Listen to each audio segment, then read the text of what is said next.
자, 오늘의 말씀은 출애굽기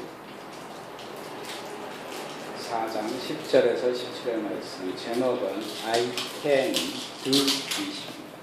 나는 할 수 없습니다. 그것을. 예전에 어린아이들에게 커서 너 뭐가 되냐 물으면 대개 어린아이들이 대통령이라고 대답했습니다. 그리고 그 아이가 조금 더 커서 초등학생이 되면 너 커서 뭐가 되겠냐 물으면 선생님 된다고, 이제 의사 아니면 판사 변호사가 된다고 합니다. 그리고 그 아이가 조금 더 커서 중고등학교가 되면 너 커서 뭐가 되겠냐 그러면 답을 못합니다. 그때부터 자신의 꿈이 무엇인지 모르고 정확하게 답을 못합니다. 그래서 우리 어린아이 때의 꿈과 이 중고등학교에 됐을 때의 꿈이 확연히 다릅니다. 이것은 자신이 이제 점점 성장해서 자신을 바라보게 되고 자신의 능력을 깨닫기 때문에 자신이 할 수 있는 것과 할 수 없는 것을 구분하기 때문에 자신의 꿈을 판단하고 결정합니다. 그러다 보면은 또 점점 성장할수록 자신을 바라볼수록 우리 인간은 오히려 어떻게 된 게 자신에 대해서 자신감을 갖게 됩니다. 그래서 우리 아이들 교육에서 가장 중요한 것을 핵심을 뽑는다면 아이들에게 자신감을 심어줍니다. 그래서 이 자신감이 우리 인간이 성장하는데 가장 기본적인 교육이고 가장 기본적인 요소입니다.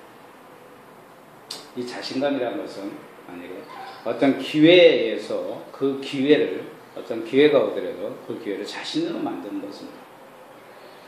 물론 우리가 좋은 기회가 오면은 좋은 기회를 만들지만 좋지 않은 기회가 오더라도 자신감은 어떤 그 기회를, 좋지 않은 기회를, 아니 어떤 불행이라도 새롭게 자신의 기회를 만드는 것이 자신감입니다. 근데 자신감은 우리 눈에 보이지 않습니다.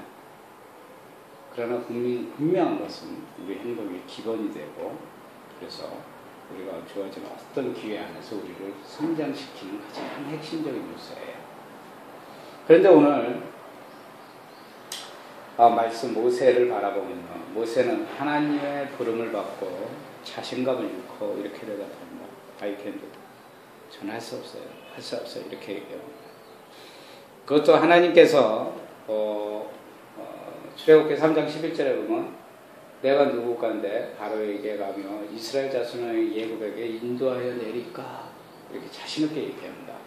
하나님이 애굽에 가서 이스라엘 자손을 구하라 그랬더니 정녕 나는 할 수가 없습니다. 이렇게. 그리고 또 두 번째 3장 13절에 보면 그의 이름이 무엇이냐 하리니 내가 무엇이라고 그들에게 말할까? 이렇게 또 자신 있게 하나님한테 스스로 하나님 저는 할 수 없습니다. 또 얘기합니다.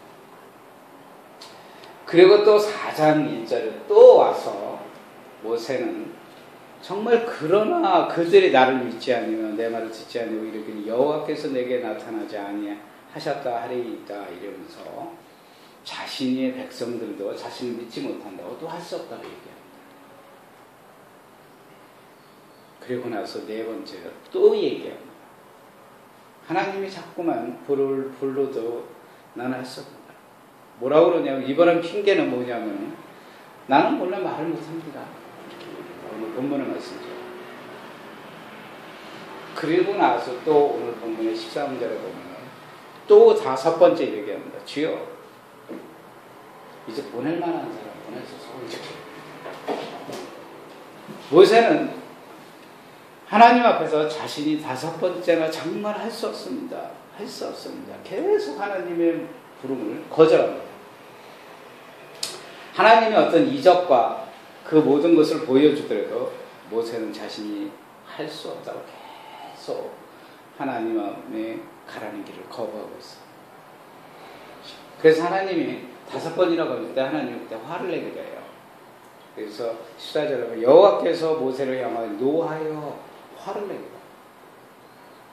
근데 오늘 보니까 왜 모세가 연속적으로 이렇게 거절하게 됐나? 그 이유를 통해서 우리 신앙을 다시 한번 조명해 보는 것도 더 좋을 것 같습니다. 첫째로 하나님께서는 약한 우리를 하나님께서 사용하고 계십니다. 오늘 본문의 모세를 보면요, 본문은 모세는 원래 두려울 것 없던 사람이었습니다. 모세는 어렸을 때부터 정말 40년 동안 왕궁에서 호화롭게 살았습니다. 그리고 애굽에서 최고의 학부, 최고의 교육을 받았고, 또한 최고의 무술, 학문 이런 능통한 사람이에요. 왕자로서 최고의 교육을 받았고, 왕자로서 정말 물질, 권력 모든 것을 소유한 사람이었어요. 자신감이 최고였습니다.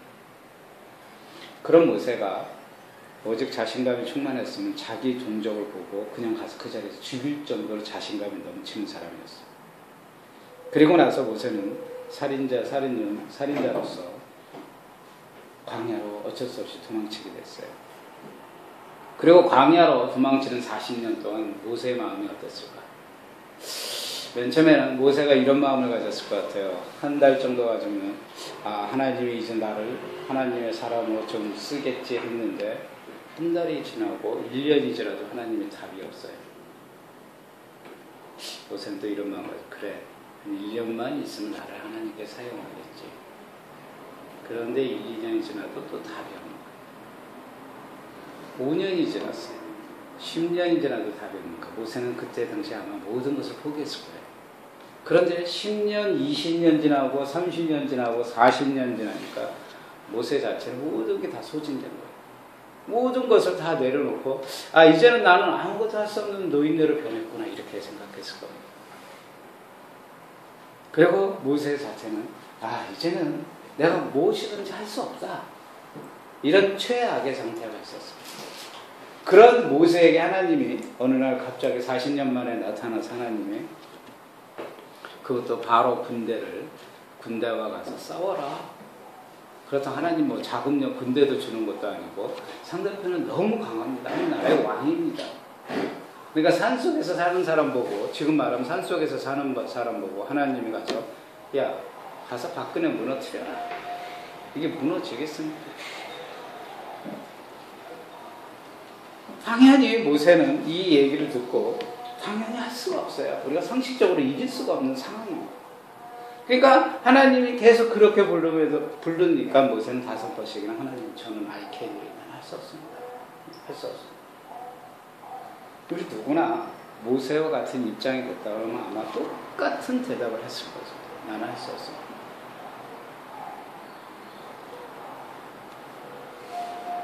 그때 하나님이 모세에게 말씀하십니다. 이 11절에 보면요. 누가 사람의 입을 지었느냐? 누가 말을 못하는 자나 못 듣는 자나 눈만 자나 맹인이 되게 하였느냐? 나 여호와라. 이제 가라. 내 입과 함께 있어서 할 말을 가르치리라. 여기서 하나님 뭐라고 하냐면 내가 너를 만들었다. 나는 이 모든 것에서 창조자다. 이제 가라. 내가 너 모든 거 가르쳐 줄 테니까 가라. 그래서 내가 너를 불렀다. 그리고 네가 심지어 못하는 말마저도 내가 가르쳐 주다 했어. 그럴 때 모세가 또 뭐라고 해요? 13절에 보면 하나님 보낼 만한 사람을 보내소서. 어떻게 보면 왜 하나님한테 이런 느낌이었을 것 같아요? 왜 하나님 나옵니까? 산속에서 이렇게 조용히 살고 있고 찍혀먹고 이러고 살고 있는데 광야에서 왜 하필이면 나 같은 사람을 이런 데다 보내라고 합니까? 이렇게 따졌을 거예요. 모세가 지금 바라보지 못하는 건 자신의 한계만 바라보는 거예요. 그러니까 전능하신 하나님을 보고 믿는 것이 아니라 하나님이 그 전에 모세에게 딸기나면서 불같은 것을 보여줬습니다. 그럼에도 불구하고 모세는 자신 안에 갇혀 있기 때문에 하나님을 바라보지 못하고 왜 하필이면 나는 거예요?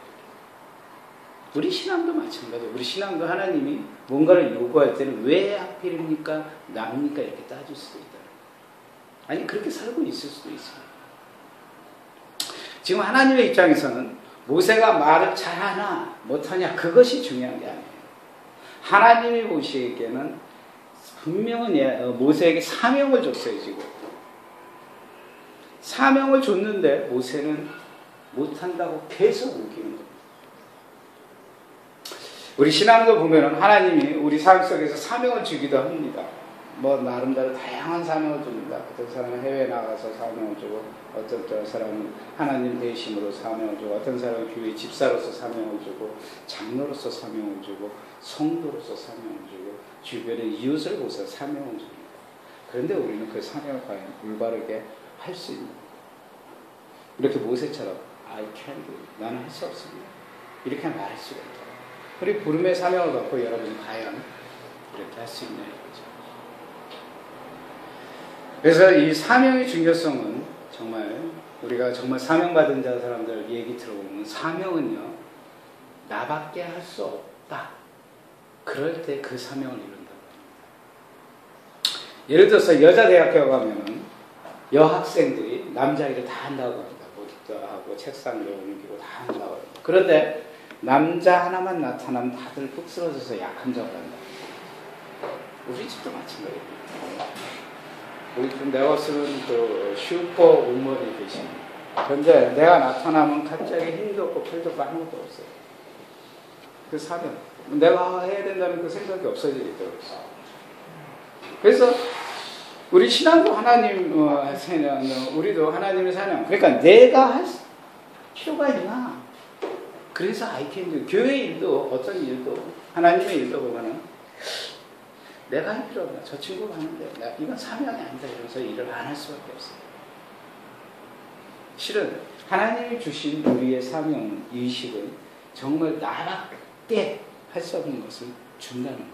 우리는 그걸 믿고 따라가야 되는데, 그 사명을 해야 되는데 우리가 그거를 이 핑계 대고 저 핑계 대면서 피하고 살고 있다.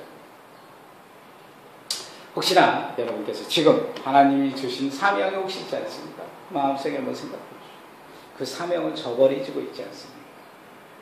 만약에 그걸 저버리고 있다면 이 시간 회개하고 하나님한테 주님 내가 하겠습니다. 그 일은 나밖에 못합니다 하면서 돌아와야 된다는 거예요. 그래서 이렇게 뭐 핑계대고 주님 그건 조금만 더 벌고요. 아니요 주님 제가 집장만 하고요. 아니요 주님 제가 좀 신나게 놀고 늙어서 내가 섬길게요. 이 모든 것을 우리가 그런 생각을 버려야 된다는 거예요. 하나님께서는 모세에게 17절에 이런 말씀했어요. 너는 이 지팡이를 손에 잡고 이것으로 이적을 행하리라. 그러니까 지팡이가 모세가 가지고 있던 지팡이를 가지고 하나님은 그 지팡이로 능력을 보이겠다고 했습니다. 그래서 모세가 하나님의 지팡이를 잡았더라 이랬습니다. 그러니까 이 지팡이는 원래부터 모세가 들고 다녔던 지팡이에요. 그 지팡이가 변화를 일으킨다는 거예요. 그러니까 하나님이 우리를 사명자로 쓸 때는 어떤 큰 변화를 일으키는 게 아닙니다. 하나님이 우리를 어떤 일을 주어줄 때는 내 환경과 내 모든 것을 변화시켜서 우리를 사명을 주는 게 아닙니다. 그냥 내가 지금 현재 모세가 갖고 있는 지팡이로 변화를 시키듯이 어떠한 조건의 변화가 아니고 내 삶 속에 그냥 있는 그대로의 모습을 하나님께서는 사용하고 계신다는 거예요. 그래서 모세한테 군대를 밀어주는 게 아니고 어떤 강력한 하나님의 힘을 밀어주는 게 아니고 그 작은 지팡이 하나로 하나님의 권능을 보여주시는 것입니다. 즉 하나님의 권능만 믿으라는 거예요. 그런데 우리는 하나님이 지금 우리를 사용하고자 할 때 하나님의 권능을 믿으라 할 때 우리는 권능을 믿지 못하고 있다는 게 그게 문제라는 것입니다. 따라서 우리는 하나님의 모세가 변하는 것처럼 하나님의 사람이 되어야 됩니다. 모세가 하나님의 사람이 되기 전에는 평범한 사람, 그냥 자신감을 잃은 사람이었어요. 그래서 그 상대편이 들어와서 이 핑계 저 핑계 되는 모세였습니다. 그때 모세가 하나님의 사람으로 바뀔 때 그때 정말로 하나님의 찬송의 역사가 나타납니다. 그래서 우리도 하나님의 사람이 되어야 된다는 거예요. 그럴 때 하나님은 우리를 하나님의 나라 백성 도구로서 정말로 사용한다는 거예요. 우리 주변에 보면 정말 아무것도 할 수가 없습니다. 그러니까 나의 능력으로 아무것도 할 수 없고 아무것도 할 수 없는 내 주변을 보면 아무것도 할 수 없습니다. 지금 제가 이 일을 하는 것도 여기서 내 주변을 보면 아무것도 할 수가 없어요. 그동안 이것을 하나님께서 2년 동안 이끌어준 것도 실은 아무것도 할 수 없는데 계속 꾸준하게 이끌어오고 계속 하나님께서 채워주신다는 거예요. 내가 맨 처음 뭘 할 수가 있었겠어요? 아무것도 할 수 없었어요. 근데 점점 하나님께서는 나의 성향과 나의 모든 것을 변화시키고 전진해서 하나님이 이래 조금씩 사용하고 있다는 거예요. 내가 똑똑해서가 아니고 하나님의 능력이 나와 함께 하시기 때문에 저는 이 도서관이 이루어진 줄 믿습니다. 이것처럼 우리 삶도 그렇게 여러분이 똑똑해서가 아니고 뛰어나서가 아니고 하나님이 여러분을 그 있는 그대로 순수하게 사용한다. 그래서 우리는 그걸 믿고 앞으로 나아가야 된다는 거예요. 오히려 하나님은 우리의 약한 모습을 더 약하기 때문에 더 사용할 수 있다는 거예요. 우리가 어떻게 보면 세상에서 나약한 존재이기 때문에 그 나약한 존재를 하나님은 더 높이 우리를 사용한다는 것입니다. 우리는 그것을 믿어야 된다는 거예요. 그것이 우리 신앙인이 가져야 될 믿음입니다. 또 두 번째로 우리의 부족한 생각, 우리의 어떤 재능보다는 하나님께서 제일 먼저 원하는 건 순종을 원하시고 있다는 거예요. 제가 인터넷 글에서 어떤 학생이 기독교 크리스천 학교 다니는 학생이었습니다. 이 학생이 인터넷 글에서 올렸어요. 방금 전에 자신의 학교 월간 소식지가 왔답니다. 방학 중에도 꼭 온다고 합니다. 근데 그 월간 소식지에 가만히 보니까 어떤 학생이 인터뷰 중에서 이 출애굽기 4장 10절 17절을 읽다가 선교사라고 부르시는 하나님의 음성을 들었다는 그 기사를 받게 됩니다. 근데 이 학생이 하는 얘기가 정말 기독교인들은 정신병난 것 같다 이렇게 글을 써놨어요. 근데 기독교인들은 이 정신병자 환자들 아니냐, 망상, 환청, 환시에 너무 걸린 정신병자들이라 이렇게 썼어요. 지금 이 학생은 매일 학교 생활에서 매일 예배를 드리고 또한 학교에서 하나님 말씀 교육을 받습니다. 또 주변의 친구들도 분명 믿는 친구들이에요. 그럼에도 불구하고 그가 바라보는 시각은 하나님에 대한 세계를, 믿음의 세계를 부정적으로 있어요. 이처럼 우리 인간은 아무리 똑같은 환경이라도 어떤 세계를 어떻게 보냐에 따라 그 세계가 다르게 보인다는 거예요. 만약에 우리 인간이 관심 없는 일이 없으면 사람이 관심이 없으면 신경도 쓰지 않는다고 합니다. 그리고 만약에 관심 없는 일, 우리 믿는 신앙인들도 우리 상태에서 우리가 어떻게 바라보냐에 따라 그 신앙의 상황이 다르다고 합니다.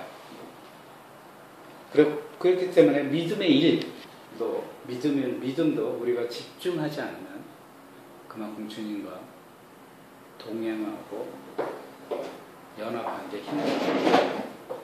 근데 우리는 살면서 얼마나 이 믿음에 대해서 집중이 아니고 믿음을 오히려 버리려고 생각도 안 하려고 합니다. 오히려 관심이 없습니다. 요즘 시대에. 이런 시각에서 우리 크리스찬들도 이런 잘못된 시각을 고쳐야 됩니다. 그러니까 믿음에 관심이 없다. 바라보는 시각이 전혀 다르게 못하는 거예요. 믿지 않는 사람들이 아예 믿음을 무시하고 믿음에 대해서 거부하고 부정적으로 바라보지만 우리의 시각은 주님을 믿는 하나님과 연합하고 동행해야 된다. 오늘 제가 또 여기서 보면 모세가 이래되 오 주여 보낼 만한 사람 보내소서. 이 말을 한 거는 모세가 또 다른 배경이 있었습니다. 모세는 그 바로 왕을 설득하기 위해서는 정말 말 잘하는 사람이 필요했을 것입니다. 모세의 입장에서는. 왜냐하면 그 수많은 백성들을 끌고 나오려면 자원을 끌고 나오려면 그 왕이 어느 나라와 양보를 하겠어요. 우리나라도 마찬가지로 북한의 인구를 반을 데려가 봐요. 김일성이가 가만히 있겠어요? 김정일이가 목부대를 구하겠죠. 그러니까 모세 입장에서는 철저하게 분명히 달변가가 필요했습니다. 전략가가. 이건 어떻게 보면 인간 의지 생각이었어요. 어떻게 보면 또 하나님에 대한 하극상이에요. 하나님한테 이렇게 따진 것 같아요. 하나님, 보낼 만한 사람 보내주소서. 왜? 하나님 실수한 거 아닙니까? 이렇게 표현을 할 수도 있다는 거예요. 그러니까 여기서 보낼 만한 자, 그러니까 능력이 있는 자를 보내달라는 거예요. 그러니까 자신은 절대로 능력자가 아니라는 거죠. 여러분, 런닝맨 김종국 앞에서 멤버들이 힘없이 꼼짝없이 당합니다. 힘으로 하는 일 되면 김종국만 나타나면 전 멤버들이 막 도망다녀요. 상대편 능력이 세기 때문에 힘이. 그러니까 우리가 그럴 때 연합해서 서로 간에 능력자 김종국 앞에서 앞서가려고 합니다. 왜냐하면 서로 연합을 이루고 서로 작전을 짜고 뭔가가 이렇게 선택을 하게 됩니다. 이것처럼 우리가 어떤 기준과 판단을 선택하게 돼 있어요. 우리 인간은 본능적으로. 그래서 자기가 어떤 하나님을 믿을 때도 우리가 판단하게 됩니다. 근데 우리가 그 판단할 때 내가 주인으로 나를 섬기는 사람들이 너무 많다는 거예요.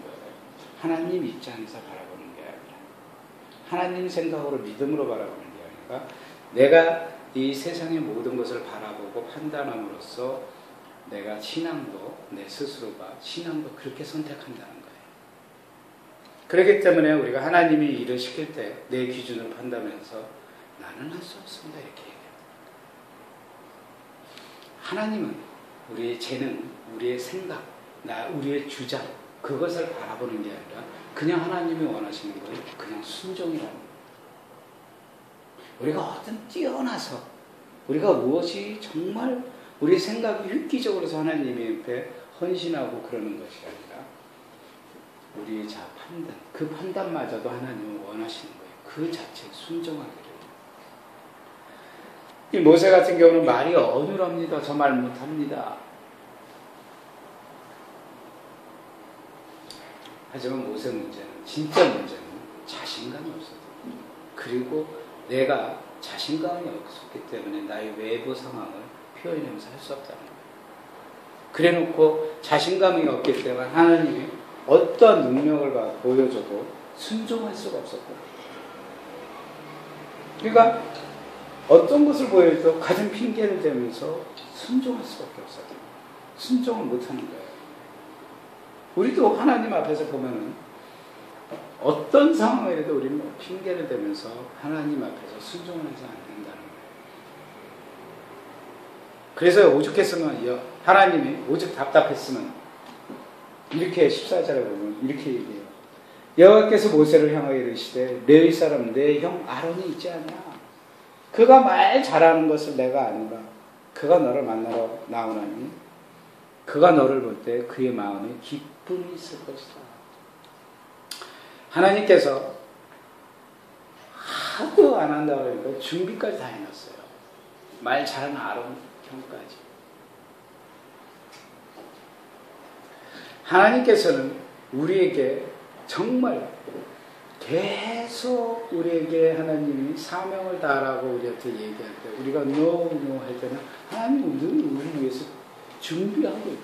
우리는 그걸 믿고 따르지 못합니다. 하나님께서는 정말 준비하고 있는데도 모세는 순종하지 못하고 있다. 그럼에도 불구하고 정말 하나님이 화가 나셨어요. 지금 상황에서. 그래서 하나님은 화가 나서 그에게 벌을 내리는 게 아니고 그를 위해서 준비하고 계시다. 그래도 꾹 참고 있어요.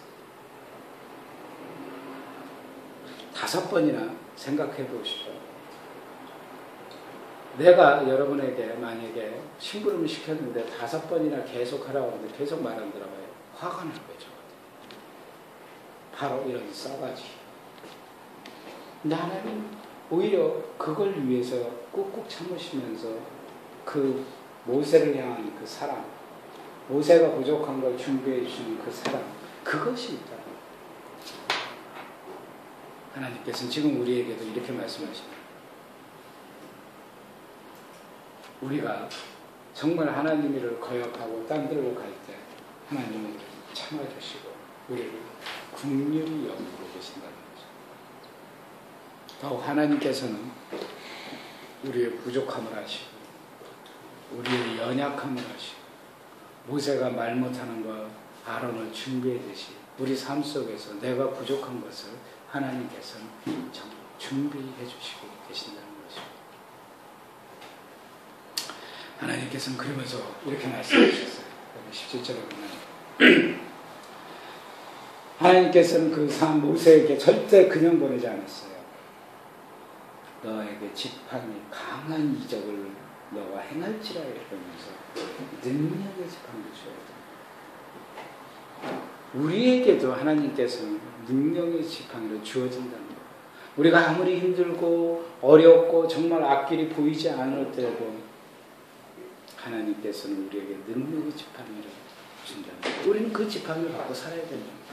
그 능력의 지팡이가 정말 뛰어난 게 아니고 그냥 내 안에 있는 아무 평범한 나를 하나님은 능력의 지팡이로 사용할 수 있다는 것입니다.